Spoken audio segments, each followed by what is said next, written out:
folks, we're coming to you live from Bourbon and Beyond in Louisville, Kentucky at the Kentucky State Fairgrounds. I'm here with the lovely Joyce Nethery. She's the co-owner and master distiller of Jeptha Creed. Welcome. Well, thank you very much. I appreciate being here. Thanks for being here. I love talking with you. This is going to be great. What do you like so far about Bourbon and Beyond? Is this your first one, or have you been to the others? This is the first one that I've come to and participated in. And what I love is the energy and the vibe of all the people and the music and all of it together with the bourbon panels. It's been fabulous. It's pretty amazing. The hospitality.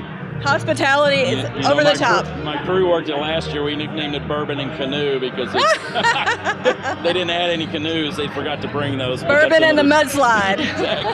Exactly. So what drives you to excel in your area of expertise? I know you have a background in chemistry. You taught it. You have a master's in it. It's kind of like all this stuff came together to create this lovely bottle. Well, the thing that's driving me for excellence with our bourbon and with all of our spirits is that we built this distillery for our children. Great. We built it for a long-term legacy, and I want them to have excellent brands, excellent products to build the future of Jeptha Creed on. So that's really my passion is my children and building a business for them to carry them onto their futures. What was your biggest inspiration and why, in terms of either building this brand or just getting into the distilling business? Well, the biggest inspiration for us is really Kentucky culture, the Kentucky history, and our Kentucky soil. We are farmers and had a dairy of our own for a while, and we still have the farm. We still have the tractors and the corn planters and the cows and the pigs and the chickens, and we even have buffalo. Really? Really, we have some buffalo. So that part of Kentucky and that part of our history and heritage is really what's driving us. And our true ground to glass concept is where our passion really derives from. It really derives from the soil. So when was that moment when you discovered that what I call an aha moment, where you were going to leave being a chemistry teacher, that background, and then utilize it in the distilling process or business? Was there a moment, or was it kind of an evolution? For me, it was definitely an evolution. Okay. I got the aha moment because this distillery was actually my husband's idea. That's right. Yeah, it was my husband's idea, and he kept talking about it, and he's the heavy-duty entrepreneur in the family, and he kept talking about it, and I'm like, oh no, he's going to do this thing. He's going to do it, right? He's going to do this thing. So I'm like, if he's going to do this thing, he needs some training. And I found Moonshine University in Louisville and got him signed up for their 5-day distiller's class. That's great. Yeah, it was awesome, but then he couldn't go. My daughter says he deliberately couldn't go so that I had to, but I went, and that's when I fell back in love with my chemical engineering, and I fell back in love with copper. But the most important thing that came out of that class was the concept of ground to glass. Okay. That with the farm and with my husband's agricultural expertise, we could grow our own heirloom varietal of corn. With my engineering and chemistry background, we could distill it and make a beautiful bourbon product. So that was my aha. I'm like, aha! I hate to say it sometimes, but he's right.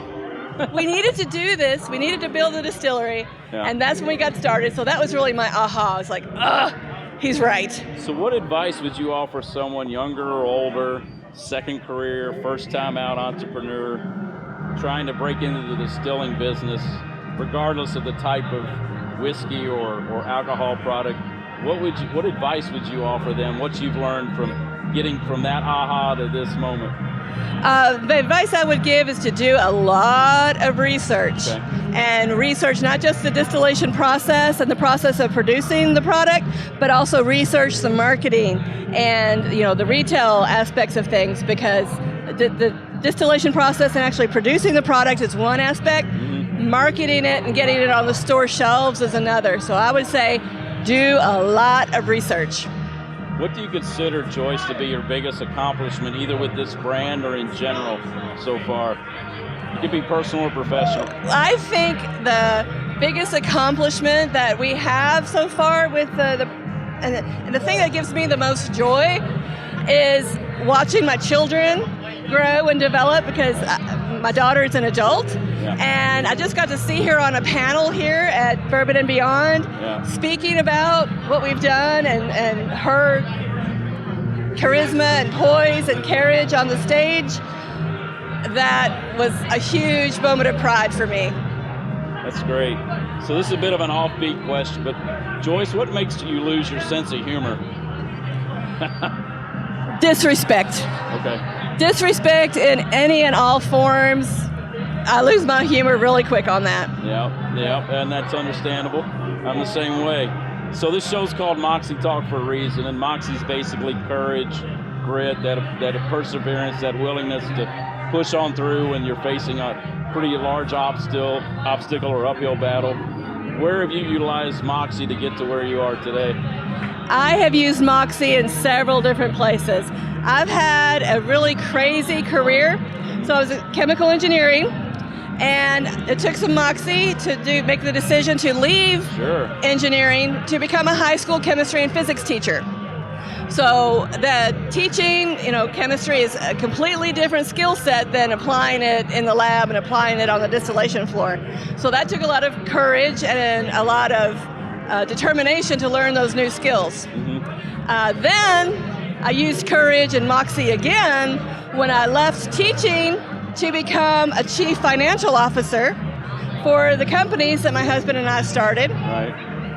And then I was working in accounts payable and accounts receivable and depreciation schedules and a lot of accounting things that engineers don't really learn about. Right. So it took a lot of Moxie and courage to learn all of those new skills, and it all comes together to be able to run the distillery.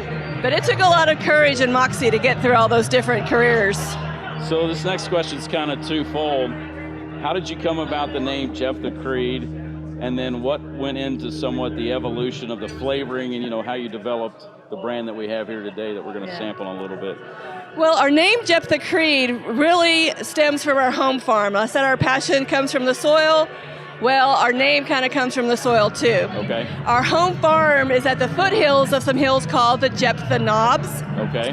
And those knobs were named by Squire Boone and Daniel Boone when they came in and explored Kentucky in the late 1700s. Nice. They were attracted to those hills because there was a salt lick up there. Okay. So that's where the buffalo and the deer and the turkey were. So I like to say it was the grocery store of their day. And we found documentation that says they named him Jeptha after a biblical warrior in Judges 11. There you so go. We want to be all about our local history, heritage, and culture. I like Personal family history right there. Local and state history with the Boones. I've got Bible history connected. It's perfect. Creed is our promise to stand by honoring those values as we grow. So was that a long discussion, focus group kind of thing? It was a long evolution. I think it's a great name. Yeah. And what about the process behind getting to the flavoring and where you are today? If you want to talk about that a little bit. Well, one of the things that I wanted to do with our Jeptha Creed bourbon was to really highlight the uniqueness and the flavor differences that we get from our corn. We go to all the trouble to grow this corn. Sometimes I like to say it takes us 3 years to make a 2-year bourbon because we have to take a year to grow the corn. Right. So I wanted to, with our bourbon, to really let the uniqueness of the flavor profile from this unique corn to really be highlighted and shine. Okay. So I didn't want to copycat anybody else or do a bourbon that's just like anybody else. Right. I wanted Jeptha Creed to stand and be unique on our own. And this corn, I think, is really helping us to do that. So if you could have dinner with anyone living or deceased, who would it be and why? So it can be historical, it can be a family member, it can be somebody that's alive you've never met. I think it would be the James Nethery that came across the ocean in 1715 to come, and he started in the family line in 1715. He came over as an indentured servant. I would love to have dinner with him and ask him why he was fighting with the Jacobites and what things he thought about when he was captured during the battle and his experiences crossing the ocean at that time. I think it'd be really cool to talk with him. That'd be cool. Would there be Jeptha Creed served at that dinner? Absolutely. Absolutely. Absolutely. I'm going to do a shot to that, and then I've got our signature question we're going to ask you. Here we go.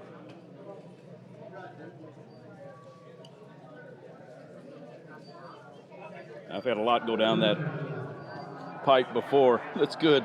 Awesome. That's awesome. very good. So this is our signature question. Nobody gets out of the guest seat without us asking it. We've asked every guest that's ever been on the program. You know, God forbid, Joyce, you walk out of here tonight, it's your last day on earth. How do you want to be remembered by fans, friends, family, students you've taught, other people you've met in the distilling business? How do you want to be remembered? I want to be remembered as a very honest, upstanding woman who, you know, hit up against a glass ceiling and didn't let it stop her when it didn't break times, and just kept on going. And, you know, I want to be remembered as a great mom, and hopefully soon, sometime in the future, grandmother. So I want to be remembered as someone to look up to in the future. Well, I want to thank you for being on Moxie Talk with Kirt Jacobs. Well, really thank you so much. Honored for you being on here. I appreciate it. This is really good stuff, folks. You got to try it. And we'll be back live at Bourbon and Beyond here in Louisville, Kentucky at the Kentucky State Fairgrounds. Stay tuned. We'll be back with more.